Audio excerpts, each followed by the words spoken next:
And it's live. So we're just gonna give everyone a couple minutes to join.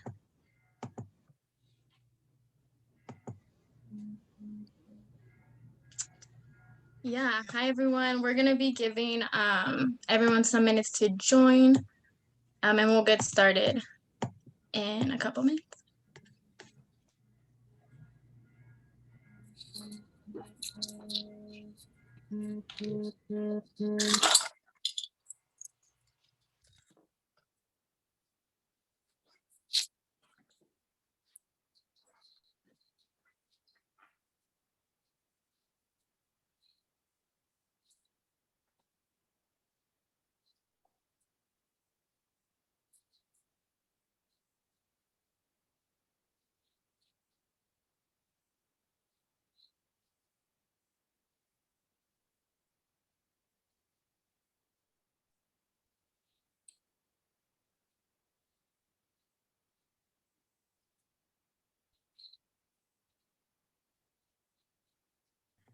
Yeah, and in the chat you'll see some links to some information from part of the Student Sustainability Collective.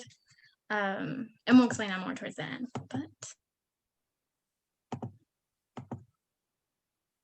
But okay, I think we can get started. So hi everyone, my name is Naomi. And this is Sustaining Our Community, and I'll explain a little bit more once we move ahead on what this is. But before we get started, I'd like to begin with a land acknowledgement that was provided and shared to us by the Intertribal Resource Center at UCSD. And so the UC San Diego community holds great respect for the land and the original people of the area where our campus is located. The university was built on the unceded territory of the Kumeyaay Nation, and today, the Kumeyaay people continue to maintain their political sovereignty and cultural traditions as vital members of the San Diego community. We acknowledge their tremendous contributions to our region and thank them for their stewardship. So, who is SSC? This event is coordinated Student Sustainability Collective. We are a group of passionate students that promotes sustainable policies, education for students, and social justice dialogue at UCSD. I am Chini, she, her, hers, and I'm the director of TGIF and Finance at SSC. And I'm Naomi, my pronouns are she, her, hers, and I'm the director of corporate accountability. And so for the purpose of this event, we want to highlight different mutual aids in San Diego, who they are, what they do, and ways you can support, get involved. And with us today, we're going to have the speakers that you see there, House of Resilience, We All We Got, City Heights Community Fridge, Community Environmental Justice, Abolition and Academia Liberation, also known as SEAL, and Solve for X. And so we'll get started, and I'll pass it on to Achi from House of Resilience. Hi, everybody. My name is Achi Vasquez. My pronouns are she, hers, ella. I'm going to be giving a quick presentation. My organization that I'm representing today is the House of Resilience. Let me go ahead and just share my screen with y'all. Share. Okay, so the first thing is going to be, what is the House of Resilience? The House of Resilience is basically what we are is a grassroots mutual aid and advocacy organization for the LGBTQ plus community in San Diego and Tijuana. But we really like to focus on trans women of color. Among the many programs and the resources that we offer and that we have, we're also currently fundraising for San Diego's first 100% free housing program for transgender women of color in San Diego. And it's just kind of everything is centered over the belief for us that housing is a human right. And overall, we're fighting for a safer and just more inclusive world for trans people, especially in Southern California and San Diego / Tijuana. Who are you and who runs House of Resilience, or HOR for short? My name is Achi. Once again, my pronouns are she, her, ella, and I'm the founder and the director of House of Resilience. We started House of Resilience, I believe, like 10 months ago now, almost a year. Together with my partner, Aida, their pronouns are she, they, ella, we built up the House of Resilience to what it is today, and we continue to work to maintain House Resilience and develop programming. Alicia, they, them, ella, is a peer mentor for one of our programs, Third Space, which we'll get into in a little bit. While our current team is really small and personal, we've achieved so much with this like kind of small like team that we've gathered and that we've kind of grown through a process. And I'm really excited to one day add to our team in the future, and that even includes things like livable wages and stuff like that. That's something that we're really excited to, and that's something that we definitely believe in. Um, so when we do add to our team, we're going to make sure that we do it the right way. So what is the House of Resilience doing? So the House of Resilience consists of basically a couple of different programs side by side with our housing program fundraising. That is probably the biggest thing that we're doing at the moment. We're raising funds for San Diego's first 100% free housing program. That is going to be a year-long program for trans women of color in San Diego, where they do not have to worry about things like food, housing, clothing, and they'll be assigned a mentor through another, trans elder, where they can achieve things in this year that, otherwise maybe would have not been possible due to the transgender women of color community being so underserved and so disenfranchised. So that's the biggest thing that we're trying to achieve here in San Diego. Luckily, we've raised half of the funds already. We are, I believe, $31,000 right now and counting. So that's very, very exciting. We have even started speaking to different like people that might be able to help us get that funding. And it's basically just everything that we've done is kind of just opening more doors slowly for us. And we're really excited to kind of explore those avenues and those options. But besides that, we do also consist of other things that we do. We are not just fundraising for this housing program. Probably our two other biggest programs are our online support groups. And so what those are is just a weekly meeting held on Zoom. One of them is called The Family, and that is a online group support group that is actually led by me every week on Thursday for trans women, trans feminine people, and people that are questioning. And the other one is a space for non-binary, gender non-conforming, and gender queer people. That one is called Third Space. That one is led by Alicia, as we were talking about earlier. But I think that those spaces are really important because a lot of trans women and a lot of non-binary people, a lot of the time, voice that it's hard for them to find kind of a sense of community or a sense of family, especially when you just come out. Whether you are trans or you are non-binary or you do identify as trans non-binary, it's so helpful to people that they have a community and family to speak to. And we've noticed that throughout the course of the time that we've been doing the groups, that we have kind of cultivated our own community and our own family for trans and gender non-conforming people in San Diego, and that's been really great to see. Past that, we have one of our really practically amazing programs, our microgrant system. Our microgrant application is currently open for transgender women of color in San Diego and Tijuana. And so that's really helpful and that's really important because a lot of trans women of color, especially in San Diego and Tijuana, sometimes just don't have money for basic things, whether it's like food or clothes. And other times it could be really important things that could be like a copay for a doctor's visit to get hormones, or it could be the money for the hormones itself. And I just want to say personally that as a trans woman of color myself, I have literally been in all of the above situations. I have not had money for my hormones before. And it was because of mutual aid that I was able to, get out of those rough times and get my hormones and keep things going when things were really hard for me. Um, but anyways, moving on, we do have our free shopping events too. We had our last one in August, and we're going to have pictures of that in a little bit later in the presentation. But it was just an amazing space where we offered to not only trans women, but the LGBTQ community as a whole, basically a free store where they could get a lot of different clothes, whether that was shoes, accessories, hats, you name it, we had it. We've been so fortunate that we've been blessed with a large amount of clothing donations, and we definitely put it to use. We had two stylists at the event that helped a lot of the people that were searching for outfits, because for a lot of them, this was their first time being able to dress and be feeling safe dressing in an outfit that kind of went with their gender identity.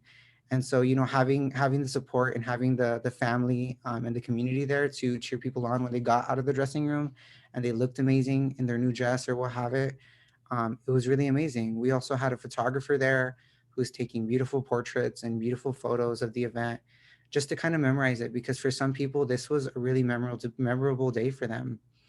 And that kind of forays into the next program that we have. This is actually kind of an offshoot of our free shopping events that we started because of COVID. We really wanted to keep continuing on with the free shopping events, but unfortunately, due to COVID, we thought that it wasn't the safest thing, and we didn't want to put our own family and our own community in danger.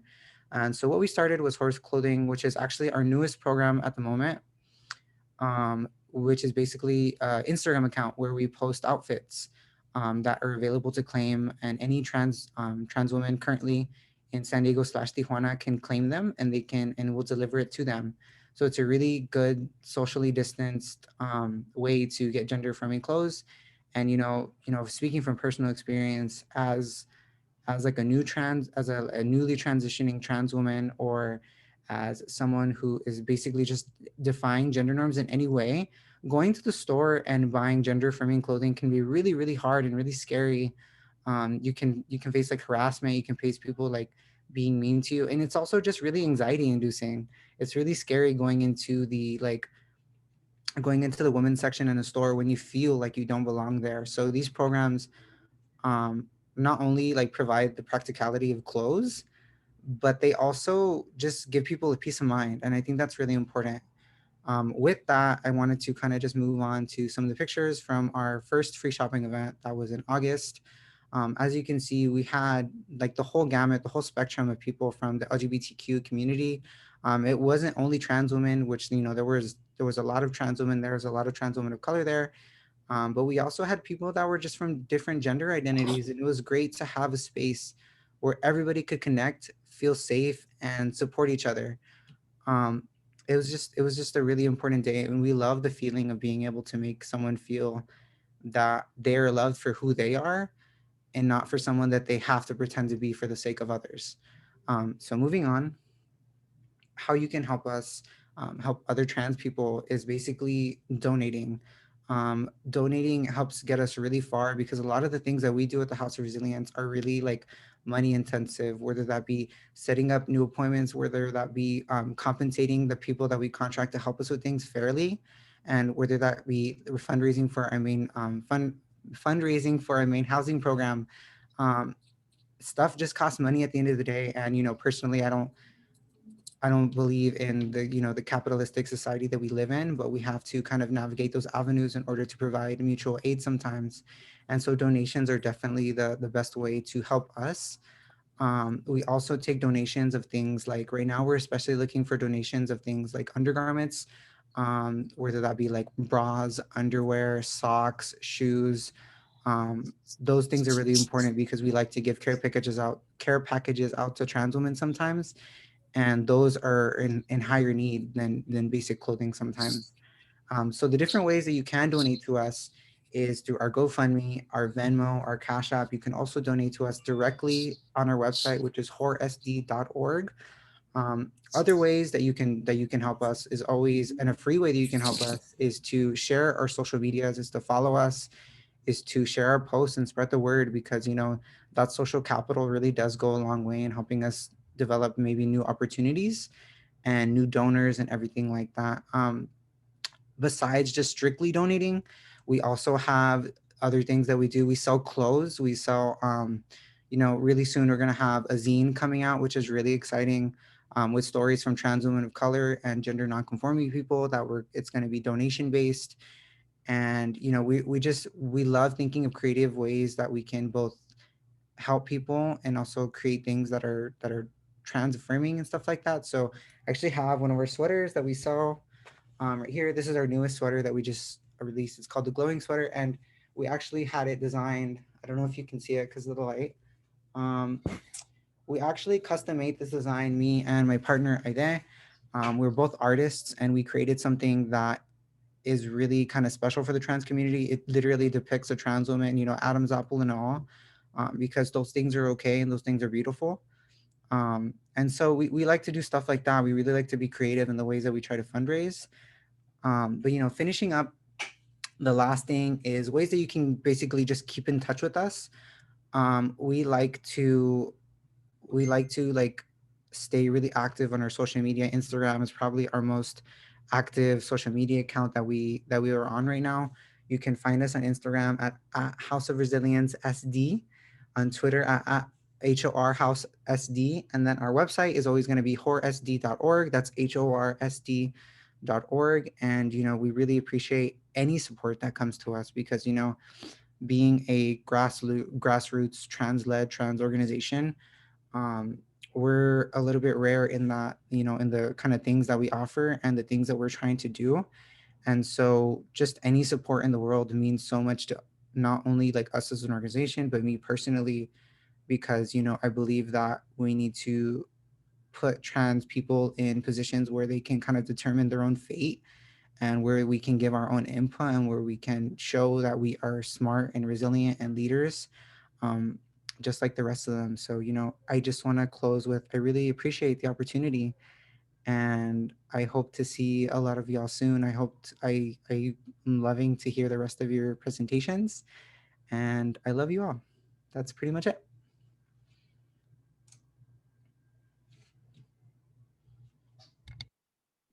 Thank you so much. That was really amazing what you've been doing for the community. Thank you. Next. Yes. Okay, next we have Jennifer for All We Got. Hi, y'all. My name is Jen, she, they pronouns. I'm going to share my screen and share some slides.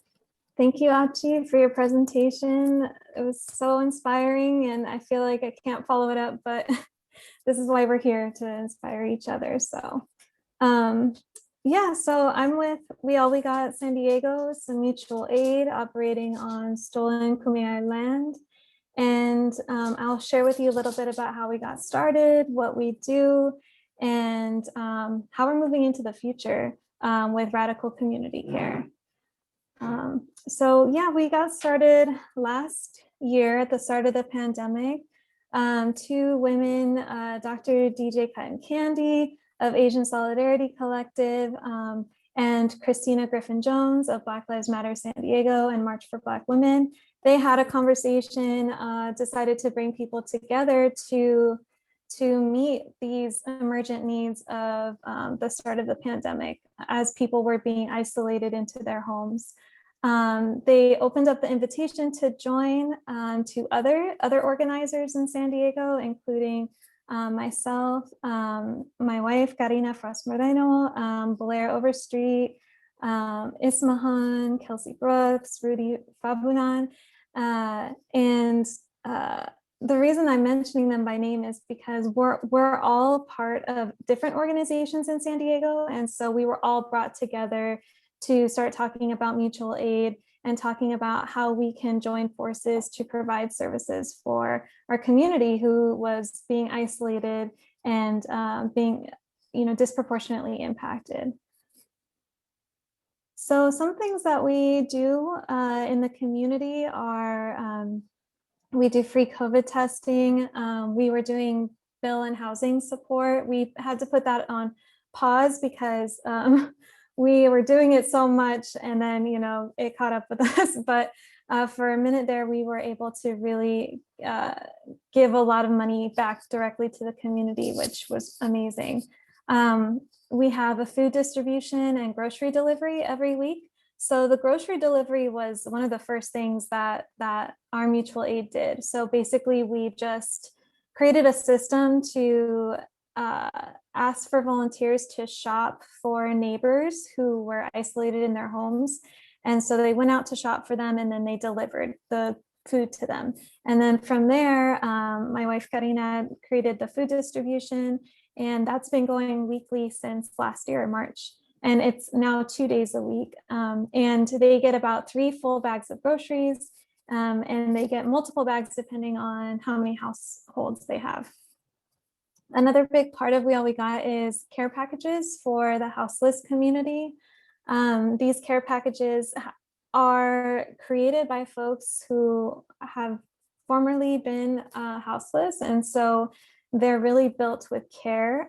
We have, hygiene items in them, warm items in them, dry bags to keep things dry, hand warmers, things that you really just need on the go. And there's so many other plans and ideas that we have, and I'm sure other folks on the panel can relate. But this idea of food justice is really central to our mutual aid, as well as, self-empowerment and self-determination, which I'm going to talk about next. So yeah, a couple of things that are important to our mutual aid are meeting other people's needs. So mutual aid is solidarity, not charity, right? I'm sure y'all have heard that before. And so it's about meeting people where they're at and understanding what their needs are and and listening to them and learning how to get free, right? But another side of that, as the core group of harmonizers, which is what we call the core organizing group, is the harmonizers. And then we have another group called the navigators, which is another level of commitment. But we also are starting to think about meeting our own needs because this work is ongoing, it's exhausting. The reason that we're in the mutual aid, just like Achi mentioned, is because we need help, right? So thinking about like transformative justice and like how to connect with each other and be in relationship with each other, and what does it mean to build community in these authentic ways. And I think, being a queer person, this is something that is very sacred and like almost spiritual, right? But we want to broaden it and create like even bigger communities that we can, create this family with. Yeah. And so, some of our principles and our values, we honor self-determination, self-empowerment. We have our principles and our values listed on our Instagram, but I do want to take a second to just, read a couple of things to you that I think are important to them. We honor that people know what they need to survive, and it is not our place to tell people how they will get free or what care looks like for them. So one thing that one of our compas practices is telling us this mantra of, we know what we know and we know what we need. And we've been saying that over and over for our past few meetings. We know what we know and we know what we need.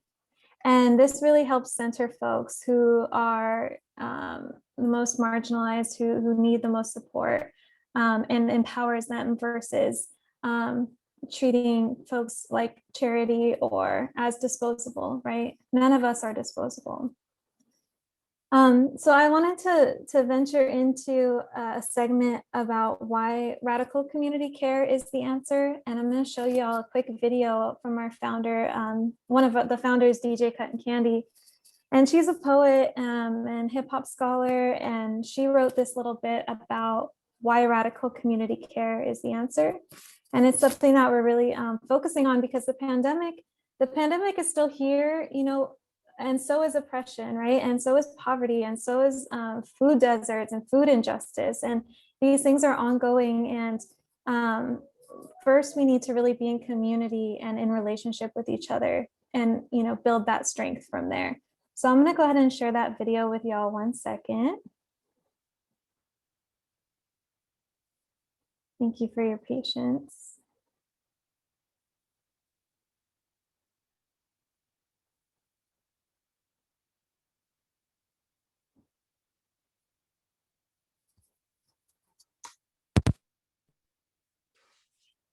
Hi, my name is DJ Cotton Candy, one of the co-founders of We All We Got San Diego. I'm here today to share with you a little bit about radical community care and what that means. So often we talk a lot about dismantling a system that was designed to destroy us. But we do so often when we're out there doing direct actions, organizing at the next meeting. But we have much work to do in building the world that we want. Because when we dismantle the system, we must have something to replace it with and better. And no, I'm not talking about reforming, but the whole new world, the whole new way of living, and an alternative that we need. We are the ones we've been looking for. We cannot depend on a system that has been designed to destroy us. We cannot. If we've seen in the last few weeks, we must know now that we cannot depend on this very system we continue to look towards. We must look towards one another and trust in one another, build and deepen these relationships in order to create the world we want. And the way we create the world we want is by building trusting relationships. These relationships is what's going to guide us to have radical community care in ways that we've never known in our lifetime at times. Our ancestors have taught us this pathway by showing up for one another, neighbor to neighbor, community to community. They've taught us this way, and we can be this way. Look towards one another and deepen those relationships, because it's in radical community care that we're building the alternative. The alternative is us. It's not another system led by this government. It's by those with lived experiences. When we say the line, we must center those most impacted. It's not just some hashtag. It's not some trending phrase. It's an actual lived practice of understanding that we must center those who are vulnerable for them to lead and guide us. For some of us, that's us. For many of us, that's us. We have those lived experiences. Okay, I will stop it there so we can continue on. But yeah, all that to be said is that We All We Got is led by queer women of color. This is the harmonizer group that I was talking to you about. And it's important that we care for ourselves as well as we're going through this crisis. So yeah, how to get a hold of us. Let me share that with you real quick. Yeah, so you can always email us. So actually for our grocery program, if you need groceries next week, you can email weallwegotsandiego@gmail.com. There's no qualifications, no ID, no anything. And then on Instagram, We All We Got SD has the best information for how to donate either food or items for our care packages. Actually, yesterday, some of the care package items went across the border to Tijuana. We went to I think it's La Chaparral, where asylum seekers are currently waiting to be let into the country, and the conditions are terrible. And we were able to bring over some, blankets and just supplies that are needed on the ground there. So if you have things like this, anything to offload to us, like feel free to send us a message on We All We Got SD Instagram, or send us an email. But yeah, please spread the word. We have enough food to go around, so we're here for you. Thank you so much. Wow, thank you. That was so inspirational. That was beautiful. The next person is Abe, and he will be representing City Heights Community Fridge. And let me share my screen. And then, as well as one of the docs shared in the chat includes the Instagram, the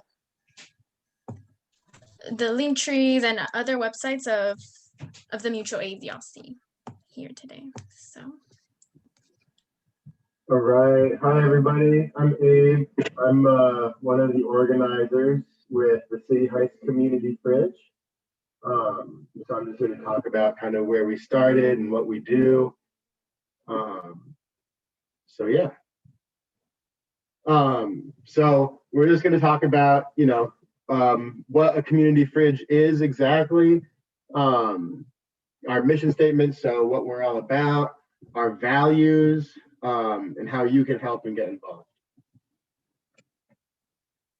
So as you can see, a community fridge is something as beautiful as a food bank, but is made accessible to all without having to meet certain requirements other places that donate food ask for. So we serve under the take what you need and leave what you can purpose. So kind of like We All We Got, you know, we don't monitor who takes food, like we don't have somebody standing next to the fridge or cameras or anything, right? It's just a fridge in somebody's backyard, accessible to everybody who needs any food. So I'll read this too. So the City Heights Community Fridge is a mutual aid collective that provides accessible food, meals, and basic need items through a local pantry and fridge. Everyone involved in the upkeep of the fridge works to maintain clear communication with organizations in the community, encourage unity amongst the group to achieve similar goals, and engage the community in becoming an accessible source of food security. We aim to support the City Heights community by trying to solve food insecurity one neighbor at a time. So these are our values. So the first one is, we believe in solidarity, not charity, right? So, when I was in high school and college, I worked at food pantries where there would be kind of, uncomfortable situations where people would be policing, who got what. But we're not doing that, right? Our goal is just to support one another, give everybody what they need. And then for unity, we just wanted to mention, I think this goes without saying for a lot of groups like us and y'all, but we don't, support or bring law enforcement or any occupying force. Like being united with our community means that we're united against oppressive regimes, such as ICE, the military, local government, police, border patrol. So, yeah. And then accessibility. So the fridge is open 24/7, like I said. There's no lock on it or anything. There's nobody watching it. It's open for everybody. Volunteers come like 3 times a day and clean it up and donate food. And a bunch of people come and take it all throughout the day. And so this is kind of our timeline. So we started, it sounded like Horror and We All We Got. It kind of started with like a group of friends who knew each other and were like talking and like, we should do something. But our fridge, none of the organizers knew each other at all when we first started. And so we started, an Instagram account in August. And so I wasn't involved back then, but back in August, like I've heard of the fridge or like different fridges in the US. So I think, all of us were kind of having the idea of having something get going. And then in September, we got a few people who like hit up the Instagram and wanted to get involved. So we started to meet weekly on Zoom, obviously because of the pandemic. And then we took, super close records and meeting notes and stuff. And then we're kind of struggling to find hosts. We met with a few people, but some of them didn't necessarily meet our values. Like they wanted to people were kind of into policing and like trying to watch and monitor what people took. So we looked for a host for a couple months, and then in November we found one. And we kind of got our stuff together, right? So we worked on getting our values on a document, worked on building our mission statement, and then made like a one-pager, right, to offer to people to let them know what we're all about. And then in December, we started working on our website, started trying to outreach more, made our link tree, just tried to get the word out, made lots of posters, put them up around City Heights. And then in early January, because a lot of us are students at UCSD, so we were all back in City Heights. And so we were able to get the fridge going, get it set up. We had some awesome volunteers to help us truck it over to the host's house. And so since January, we've just been working on outreach and trying to get the word out. We've actually had interviews with a number of different like news sources. that we were really nervous about at first, but some of the people with We All We Got assured us, it was okay. we didn't have anything to worry about. So I don't know if y'all saw, but we just had an article in the San Diego Union Tribune, and the first day it's set up, somehow we had like 3 news trucks come back there. So it's been getting a good amount of attention. And so we've just been trying to continue, the grassroots effort to get people what they need. And then just more about us. Like I said, none of us, knew each other or anything. I think one person started the Instagram and then we all just kind of jumped on. And we're supported by, there's a broader San Diego community fridge organization that has a number of different fridges. And so we work with them, like we talk to them, they help us out with stuff, they help us kind of get going. And we rely a lot on our volunteers. So on the fridge, we have like the little hut that a volunteer totally built for us and brought over and like built on site. Another person came with a truck to like drop the fridge off. And we have like 3 people, usually about 3 people cleaning per day, 2 or 3 people coming at different times to just organize and take photos and put it on the Instagram so people can see what we have.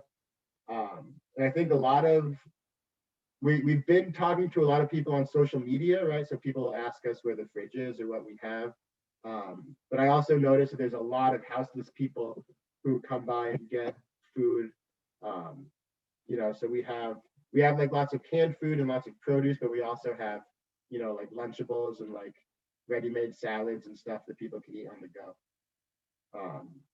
So yeah, and so we're at 3772 Wilson Ave.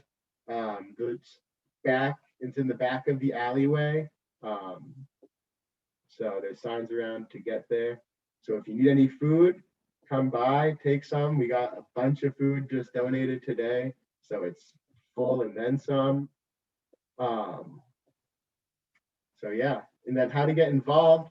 Get food if you need any. And we're always open to donations. We have people at the fridge like every few hours. So if you just leave the food out, somebody will put it away. You can volunteer, you can sign up. There's links that one of our organizers is going to put in the chat. Yeah, there it is. So there's links to sign up to volunteer. All the volunteers, they wear masks for safety, and we organize, we clean, we, spray down everything. You can give a monetary donation. I have a good amount of friends who like really want to help, but they don't live in City Heights, and so they Venmo the fridge, or they Venmo me, and I Venmo the fridge. So we'll take any money we can get because we'll go out and grocery shop too for you. And then if you don't have the time, just share our posts and get the word out. We're always just looking for people to, take food and give food. So yeah, our Venmo is City Heights Community Fridge. Our Cash App is City Heights Community. And then, yeah, we do have some donation guidelines just because of COVID. So we're trying to not accept raw meat. And obviously we wouldn't want you to donate your old gross food. So please don't do that. Or no homemade meals at this time, just because of the safety concerns.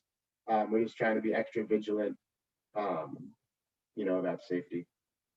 So donate, any pantry items that you have, any food that needs to be frozen or kept in the fridge that is not raw meat or rotten food or homemade meals, and we'll take it. So yeah, hit us up on Instagram, City Heights Community Fridge. I think that's our Twitter also. And we just made our website, cityheightscommunityfridge.com. So go visit it. It's very pretty. And yeah, that's it. Thank you so much, Abe. That was amazing. And your Instagram page is so satisfying to watch. Yeah. So that unity and solidarity is especially amazing during the pandemic. So thank you so much. Now we have Rachel, Anha, Casey, Kate, and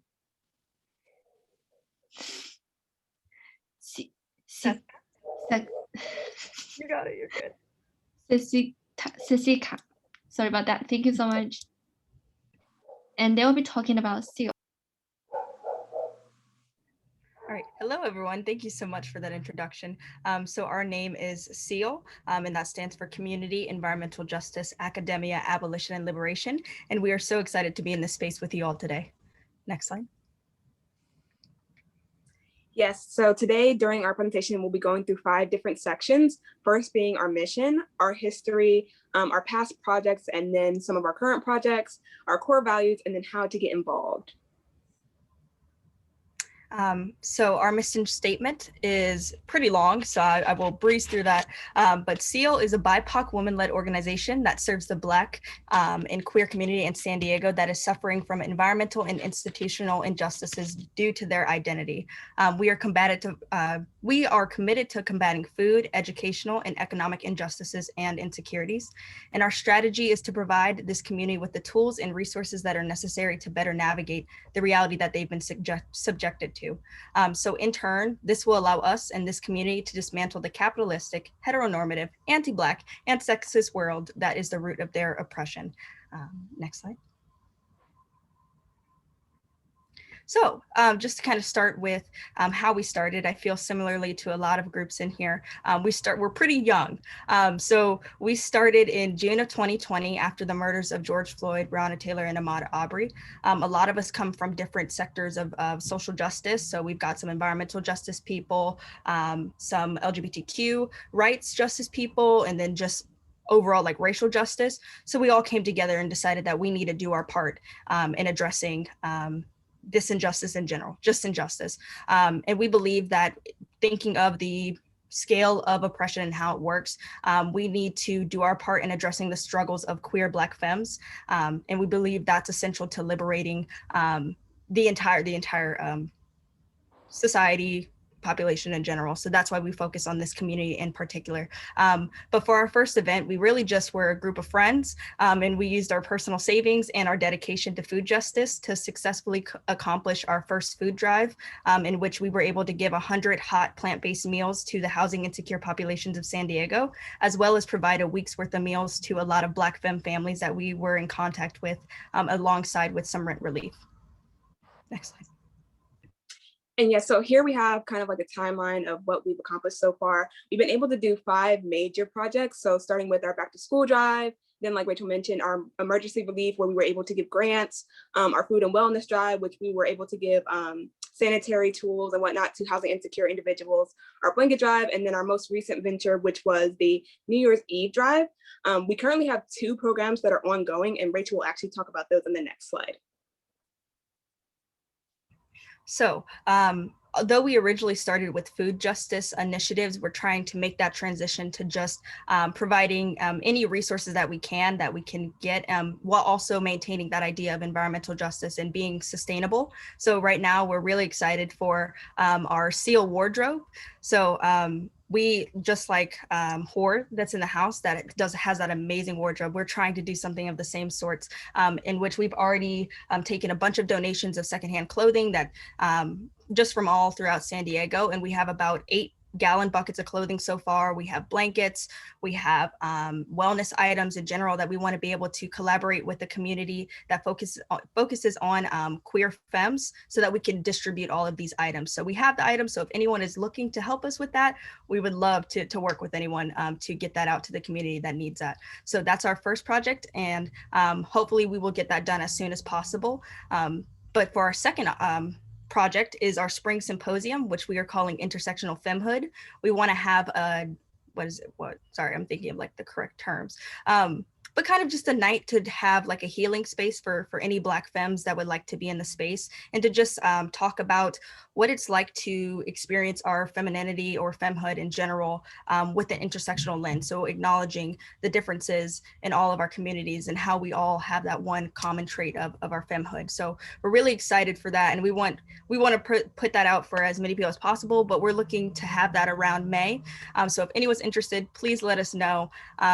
Yeah, we're just really excited for that one. And more details will be coming, but the idea of that is that we are going to collect art donations so that we can have like a painting session while we're talking about these questions of intersectionality and femininity in general. So we're really excited for that.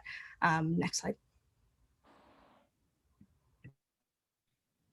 Okay, so we just want to flesh out a few of our core values, which are mentioned in our name already. But for community, what we're basically trying to do is build, create, and strengthen the community of like, especially through intersectional femhood, as our symposium is going to be called. And then this ties back to the idea of mutual aid, because it can only really truly work when there's that strong sense of community and network. And then our second value is environmental justice. And we've already briefly talked about how we're trying to achieve food justice and in a sustainable way. And then in the future, we want to delve a little bit more into climate justice and dispersing that information, and especially just challenging environmental racism as a whole and acknowledging that capitalism is what exacerbates and creates these environmental injustices and racism. Right, and then the other pillars that we have is academia, which is, we're trying to offer educational resources. And another pillar is abolition. So like Jen talked about, like through restorative and through transformative justice and dismantling anti-Blackness and capitalism. And then lastly, our last pillar is liberation. So knowing that these core values will be a pathway to our liberation in general. So now that we've talked about the values that SEAL embodies, we want to go a little bit more into how our organization and our practices are explicitly non-authoritarian, anti-capitalistic, and how we practice mutual aid. So again, echoing what a lot of other groups said, the idea of solidarity, not charity, and just basically asking the community what it is that they need, what are their needs, and not making assumptions as to what they need. And then doing this intentionally with the knowledge that all of these food injustice, like environmental racism, like economic injustice, it's all caused by this system that we're under. And then another kind of insight that we wanted to provide is how our organization works and how our members work with each other. We really allow ourselves flexibility and grace and self-care, community care, just as was already mentioned before by other groups. And not subjecting ourselves to this idea of productivity, which is a myth under capitalism, and adjusting our workload according to our own capacities and abilities. Right, and then another part of how we embody this is, again, like no questions asked. Growing up, I dealt with a lot of typhoons and led to a lot of devastation, and it's really amazing to see a community pitch in together and really distribute their wealth and distribute what they have. No questions asked, right? And then we work and operate in a horizontal type of structure. We don't have anyone who is like the boss. And we also value process over outcome. So, how we operate our meetings and stuff. We are very intentional, like Kate said, about not producing things for the sake of production. And next slide. Yeah, so how you can help out or get involved. One of the best ways to help us out is following us on and interacting with us on social media. We'll have all of our social media a little bit later, and promoting our events and try to reach out to people who need these resources. And then also donations are always appreciated and accepted, whether that's monetary, non-monetary. Yeah, and another way to help us, can you go back to the slide? Thank you. Another way to help us is with volunteering. We're willing to take anyone who's willing to help us. We're open to everyone, no matter your capacity or your ability. But right now we are currently looking for somebody who would help as a videographer, somebody who would help with our newsletter that we're hoping to get running this year, and then also somebody who would help us with Facebook and interacting on that website as well. Now, next slide. Right, and also another way that you can help is help us fundraise about $500 for our next event that Rachel was talking about for Black Femmes in San Diego called Intersectional Femhood. And we want to provide art materials and journals for our creative healing workshops. And we're, again, accepting donations. So whether it's $5, $10, or $1, it'll go directly to the community that we serve. And additionally, if you'd like to attend the symposium or sign up to receive a wardrobe, Rachel will talk about how you can get in touch with us in the next slide. Yes, thank you, Seska.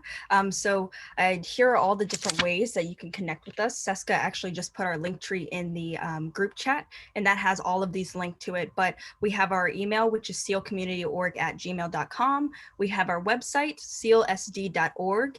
We have our Instagram, c.e.a.a.l.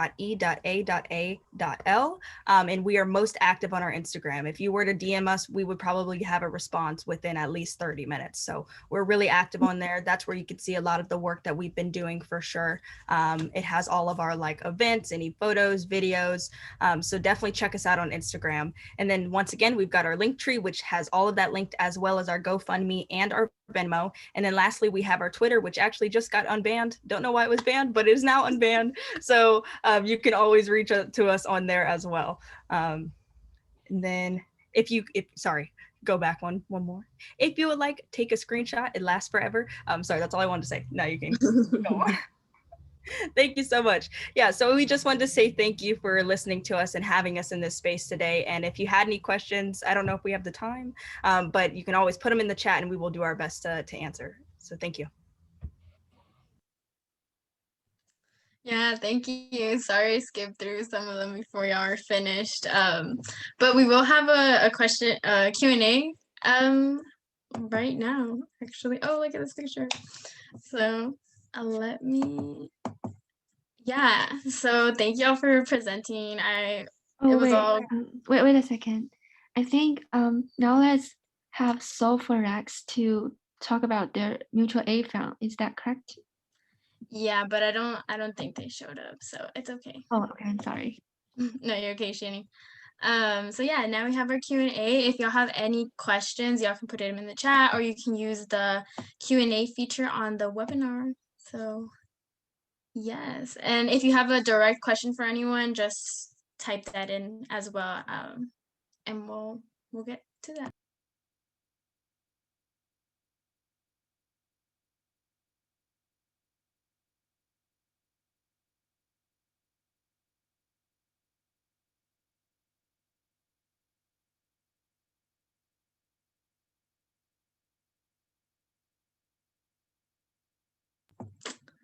We have some comments that say this is all very inspiring and amazing job. So that is, I agree, amazing. We have one question in the chat, and anyone can feel free to answer. Let's see. How do you build trust within the community, and how can everyone's needs be met? I can answer this if you'd like. So for House of Resilience in specifically, when we started the House of Resilience, we knew we wanted to fundraise for our housing program. The only thing was that I didn't feel comfortable taking people's money without showing them that House of Resilience was something that they could count on, was something that they could trust, was a community of like-minded people that really did care about their well-being. And so that's why we started all the other programs that we have, because we wanted to show the community that we really are there for them, that I'm there for them personally. And, you know, that's why we started everything else that we do. And we're not just fundraising for that. But that's how we specifically try to kind of build that trust within the community.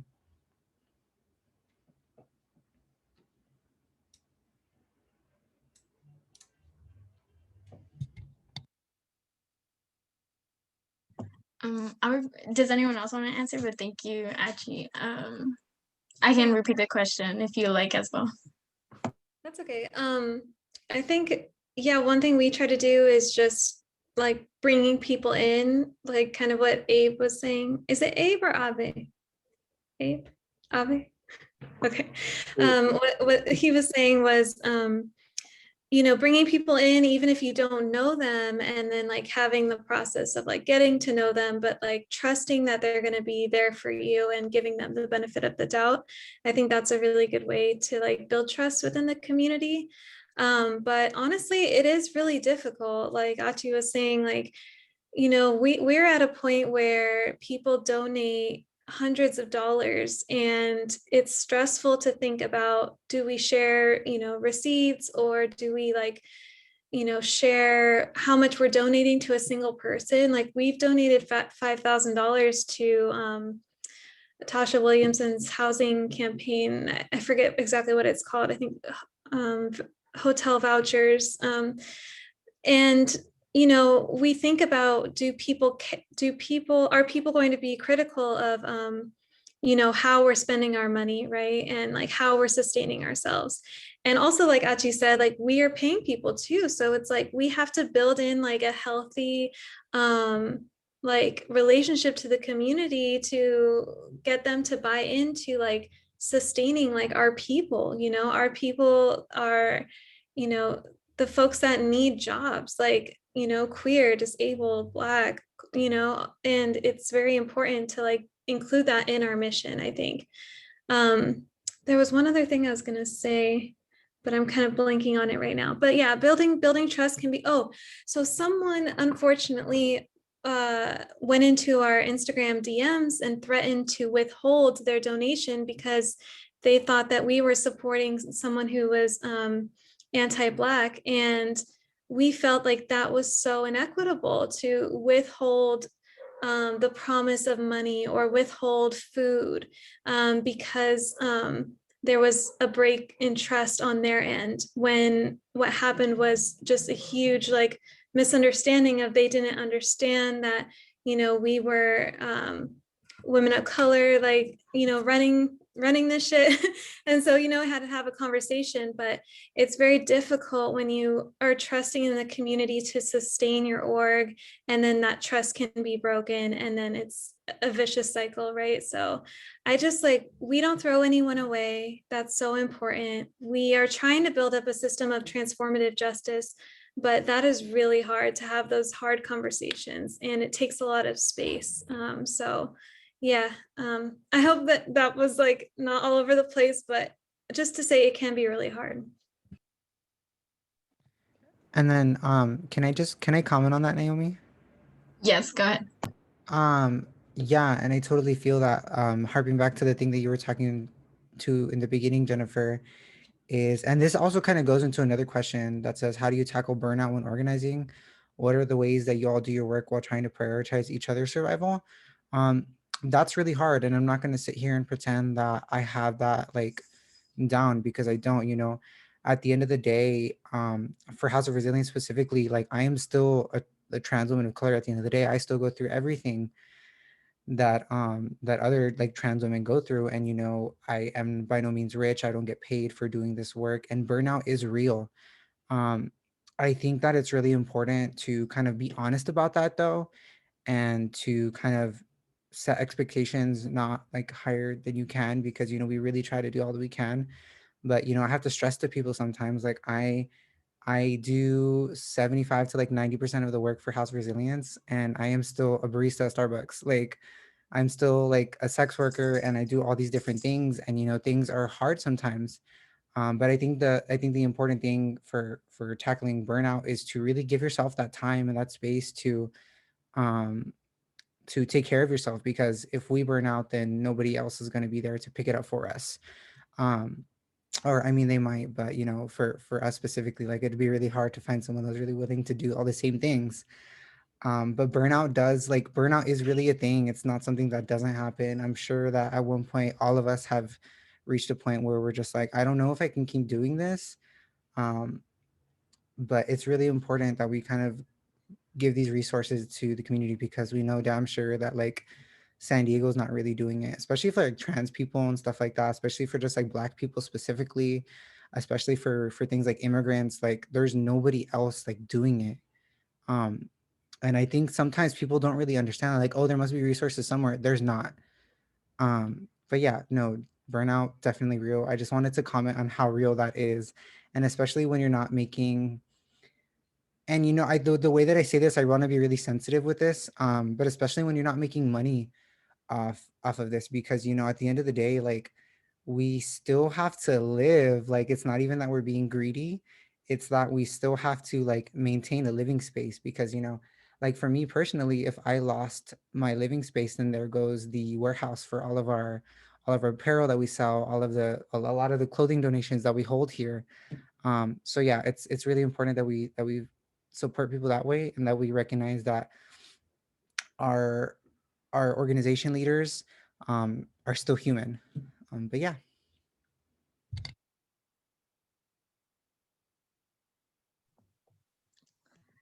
Thank you, Achi. If anyone would like to answer that question, how do you tackle burnout when organizing? What are the ways you all do your work while also trying to prioritize each other's survival?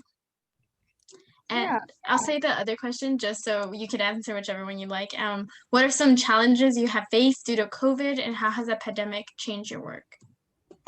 Yeah, so I'm gonna jump on that one if that's all right.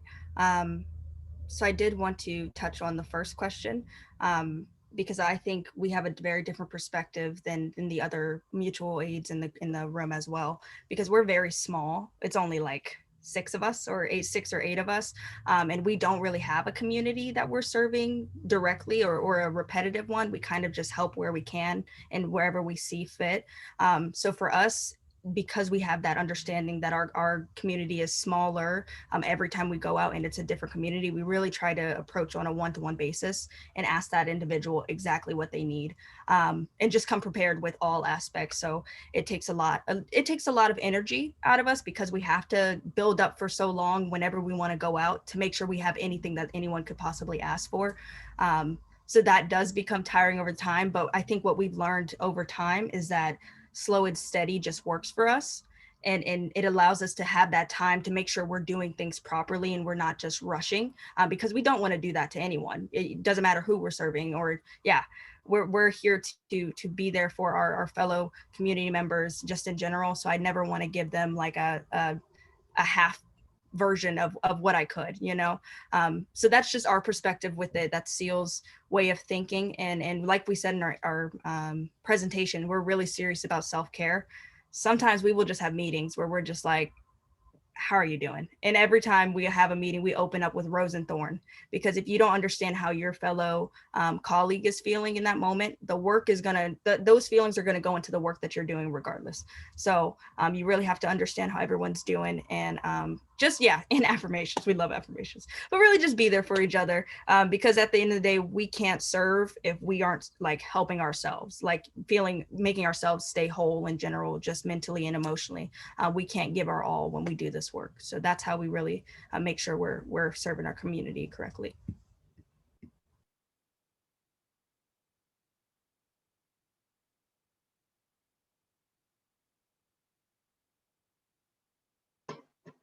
I can speak to that question also. I also wanted to first touch upon that first question: how do you build trust? And for me, and I think for the fridge as well, but definitely for me personally, and I'm also a public school teacher, but I just like I and the fridge try to make it clear that we trust our community and the people that we're trying to help. And I think that's the biggest like first step, is just making it clear that you trust other people. Because if you don't make that clear, then no one's going to trust you. So that's like, another reason why we keep the fridge open, right? Is because we trust our community. But for tackling burnout, the fridge is not like the first, you know, grassroots organization that I've worked with. And something that they did, kind of the leadership did, is trying to set boundaries, I think, and trying to set specific roles. And I think that helps a lot. I know that's like logistics, and not necessarily self-care, but just kind of like behind the scenes, just like keeping things organized, I think helps a ton with it. And like even just like small things, just like setting like a time limit for meetings, just really small things like that, I think can help a ton to staying organized.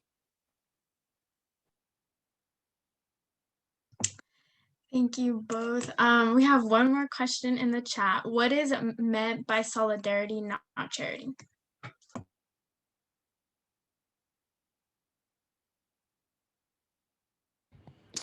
Um, I really quick, I'll make sure not to take up too much space, but I think that solidarity, not charity, is kind of like just saying, like, kind of emphasizing the like the main message and the root of just mutual aid in general is that we are you, you know, we're not any better than you. And, you know, having experience working for other nonprofits myself and working um, at actual charities and stuff like that, there is a big superiority complex, especially when a lot of these nonprofits are headed by cishet white folks. And, you know, I think that solidarity really just means like for like from the people for the people. And I think that's why mutual aid specifically is really, really important because, you know, I'm sure you all know, but like most of like a lot of donation dollars go to like nonprofit CEO like payrolls, and like really, really large, really large salaries and budgets for unnecessary things. Um, and I think that like mutual aid and solidarity is us like sometimes making that sacrifice and sometimes just like being vulnerable and telling ourselves that like I am like you, but we're still going to do the most we can to make the best out of this situation. That's it.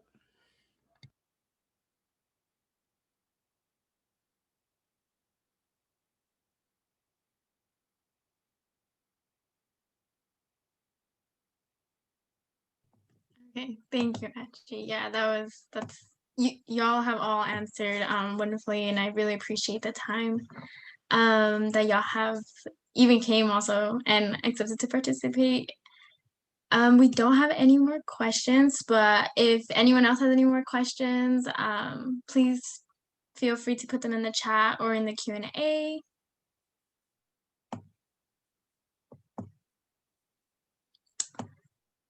One more.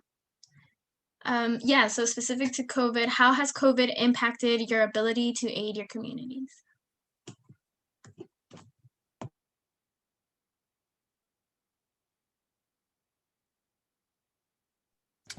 I know for us, it just made it really hard for us to hold our like free shopping events and doing stuff in person. That's the biggest thing that we've had to kind of go over. But besides that, honestly, it hasn't been too much of a hurdle because a lot of the things that we do are like private and like direct to people anyway.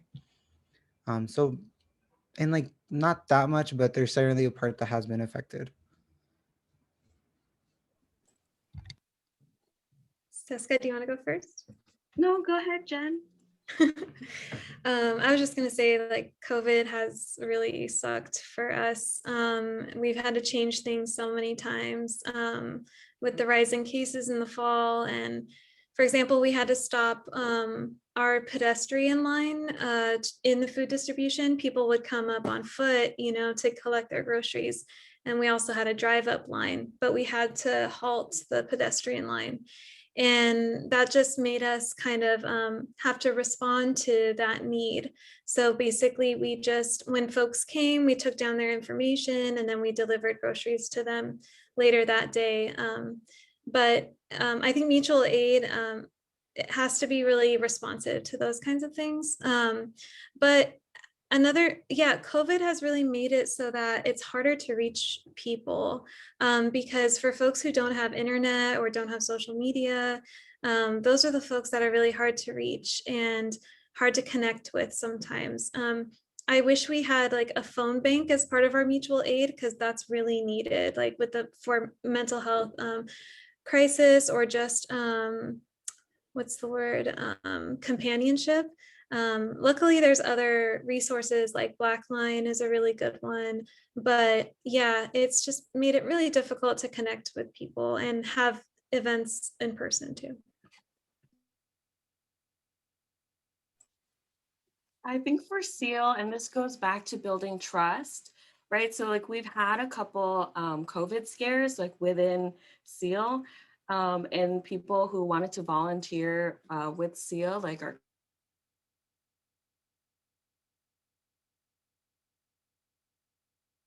a COVID scare. And so we kind of, again, had to be flexible and really graceful and really understanding, like, we don't want to create like a half version of something and then also put people at harm. So that's just one of the ways that it has impacted us. But again, like focusing on like, we really do want to protect our people and the people that we're reaching. If I can add on top of that, I think once again, just to kind of amplify the fact that we started during COVID, so we didn't have that community to, like, we are still finding the people to serve, if that makes sense. We find ourselves going for a lot of people who are just who we pass by, you know, like, so we'll be driving throughout the entirety of the metropolitan San Diego area, just seeing who we can help. So that does kind of make it hard for us to kind of gauge how much we should prepare each time. But also we would like to start to find a place where it's like, we know that these people will be here, or we know how we can prepare for a certain community. So it's been really hard for us to do that, especially since the people that are on our Instagram or any of our social media that are helping us, like by giving donations, are not the people we're serving. It's not the same audience. So it's kind of hard to like figure it out and figure how to like bridge that gap for sure.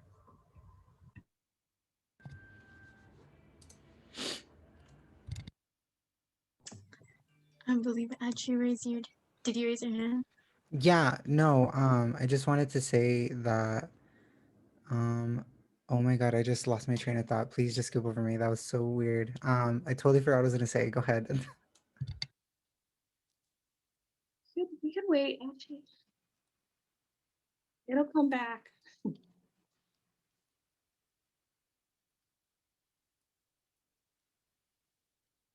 I remember.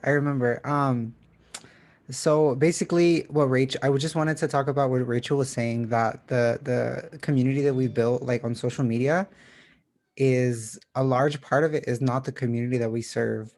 You know, trans women of color specifically, a lot of the time are so focused on survival that they don't participate in these kinds of things, because you know the aim is to be really stealth and to get by and to be passable, as to avoid like confrontation and stuff like that, because for a lot of us, we live in underserved areas where that like that shit doesn't fly. um and so, you know, it is a really big struggle. You know, I think I've done a really good job personally, um cultivating that community and getting and creating a community where I can access a lot of different trans women of color. But um it's an ongoing journey, trying to locate those like trans women that need it most, because a lot of the time they're not even vocal about it. And that's something that breaks my heart personally, because I do want to help everybody. I would give every last dollar to trans women of color, if I could find them all. But you know, the thing is that we can't, and that's where like marketing and stuff and getting the word out and like word of mouth and just like doing local things really helps. But yeah, no, you reminded me of that, and I really wanted to say that because it's definitely really true.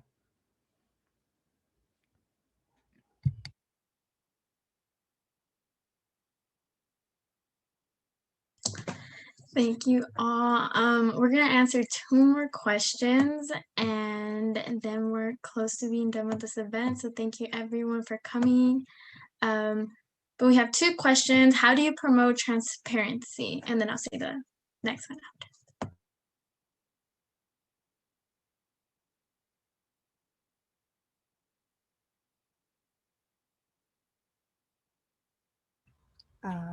I'll make it really quick.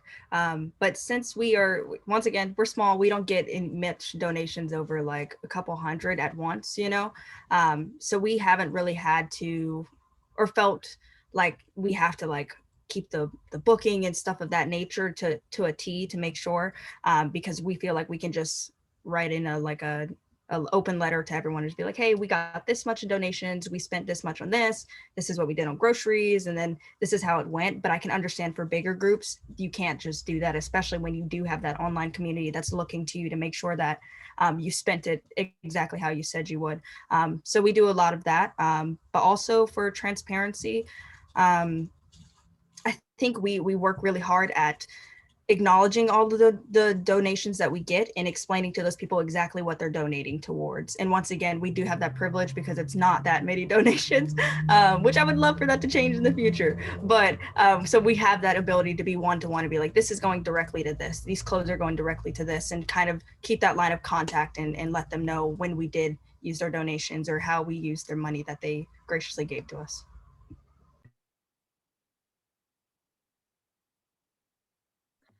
Thank you. And the last question, what does it mean to organize from a place of love instead of a place from anger? I'd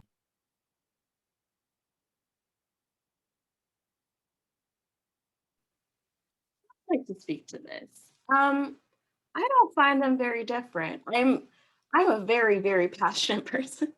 Like people say that I'm always like at 110% all the time on things.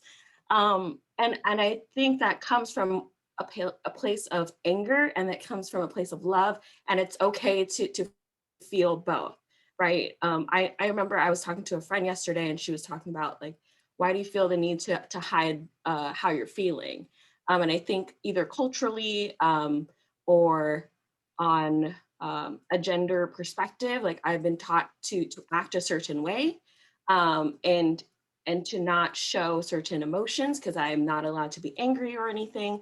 But yeah, that's all I have to say.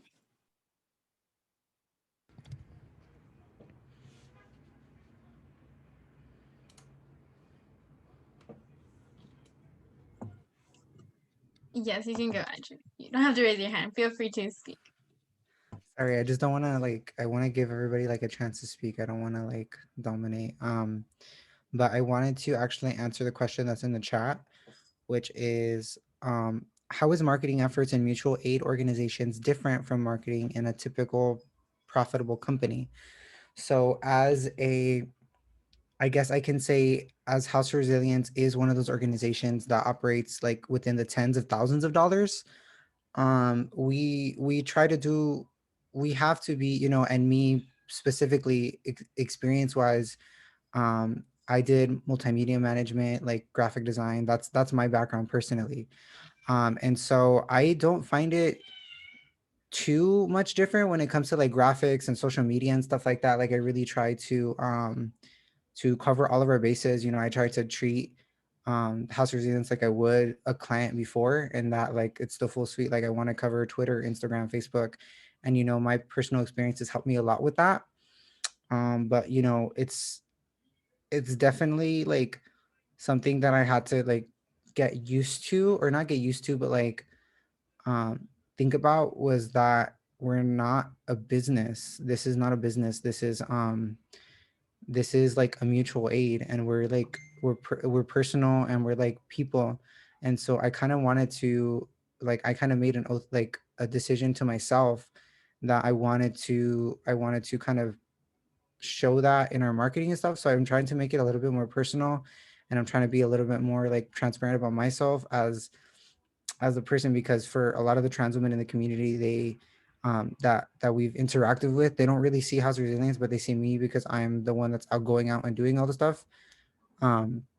So I guess I can try to say that we try, like at first it was kind of like that, like I was trying to do it like as professional as possible, but I don't think that's actually the most optimal way. I think being like personable and being like real is probably the best way to go about it. But yeah, no, yeah.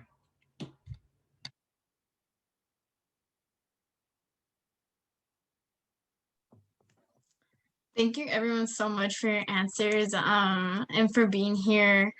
That was our last question. Thank you so much. If any of the speakers have anything else to add or want to leave one last message, please feel free to like say that right now.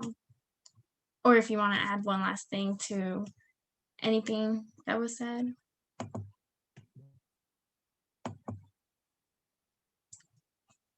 But if not, that's okay.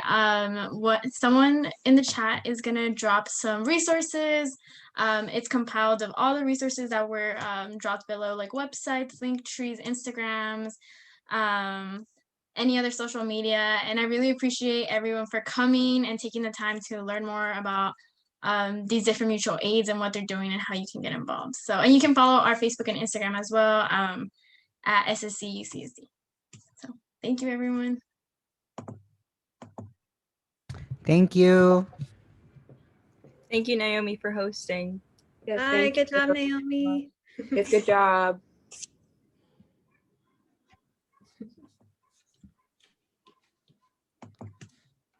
Do we just leave now? Oh, okay. Give me 1 second.